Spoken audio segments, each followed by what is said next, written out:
चोरी की गई, कैसे आम जनता के अधिकार को छीने गए, जबरदस्ती आशियाना कहीं दोगे नहीं, और लगातार उजारना। अब क्या है ये, जो भी कुकर्म करना पड़ेगा वो करेंगे एक, और ये बर्दाश्त भी नहीं होगा। इसको मैं लोकसभा में भी उठाऊंगा कि जो लगातार आपने नालंदा में घर तोड़ दिया गरीबों का, यहाँ पटना में आप लगातार दुकान तोड़ रहे हो। भैया समीक्षा बैठक होगी, किन्होंने क्या दायित्व को मजबूती से निभाया, जिम्मेदारी को किस अच्छे तरीके से लिए, तो आज कैसे चोरी की गई, कैसे आम जनता के अधिकार को छीने गए, कैसे एसआईआर को लेकर के चुनाव आयोग ने गड़बड़ी की, या चुनाव चुनाव आयोग ने लड़ा, इस मुद्दों को लेकर के सारी बैठक होगी और लड़ाई बहुत बड़ी होगी। बिहार नेतृत्व पर ही इस्तीफा की मांग कर रहे हैं प्रदेश कांग्रेस के ही नेता जो विरोध में आ गए हैं। इतनी बड़ी देखिए, हार। हमको तो समझ में नहीं आता, ये मुद्दा है डिसिप्लिन कमेटी का या ये मुद्दा शीर्ष नेतृत्व का, मैं इसमें कहीं नहीं आता हूँ। लोकतांत्रिक व्यवस्था में ये चलता रहता है, लेकिन जो लोग इस्तीफा मांग रहे हैं उन्हें अपने गिरेबान में भी झांकना चाहिए, अपने दायित्वों का भी और जिम्मेदारी का एहसास करना चाहिए, और उचित प्लेटफॉर्म पर वो मांगना भी चाहिए। सर 2 दशक से राबड़ी देवी के आवास नहीं, को ये तो खाली गलत है, ये मैं नहीं मानता।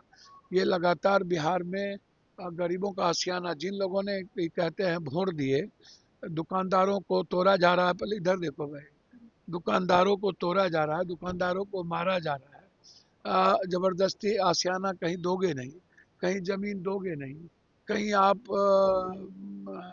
और लगातार उजारना। अब क्या है ये हिटलर का राज थोड़ी है। ऐसा बदले की भावना से मैं सरकार से मांग करता हूं कि जो लगातार आपने नालंदा में घर तोड़ दिया गरीबों का, यहाँ पटना में आप लगातार दुकान तोड़ रहे हो, लगातार लोगों का घर तोड़ रहे हो, ऐसा मैंने कभी लालू यादव से लेके नीतीश कुमार जी तक के राज में नहीं देखा, और ये बर्दाश्त भी नहीं होगा। इसको मैं लोकसभा में भी उठाऊंगा और इसकी लड़ाई लड़ेंगे। योगी मॉडल। नहीं नहीं, यहाँ कहाँ से, यहाँ तो बोल ही दिया। यहाँ क्या, ये कौन बुलडोजर, आप ही लोग नाटक करते हो क्या है? यहाँ नीतीश मॉडल की बात नहीं सुने, क्या हुआ? यहाँ कौन मॉडल, ये बिहार है, ये कर्पूरी ठाकुर, जेपी और लोहिया का बिहार है, ये हिटलर का बिहार नहीं है, समझ गए?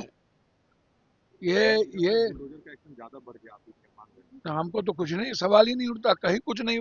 ये तो ये लोग नेता, पदाधिकारी और जमीन माफिया मिल करके इस तरह की हरकतें शुरू किया है, ताकि जमीन पे कब्जा किया जा सके, जमीन का धंधा किया जा सके। ये इन लोगों ने मिलकर किया है, और नीतीश जी के आड़ में ये सही नहीं है। अब राबड़ी दीदी का जहां तक सवाल है, आप हमको बताओ, आपको काम करने भेजा कि 2 लाख रुपया दो, आप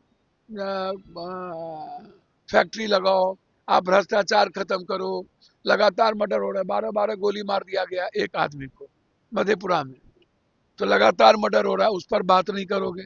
राबड़ी देवी जी एक्स सीएम रही है, और लालू यादव जी एक्स सीएम ने, दो एक्स सीएम, और Z plus security, Z Y threat, और विपक्ष के नेता।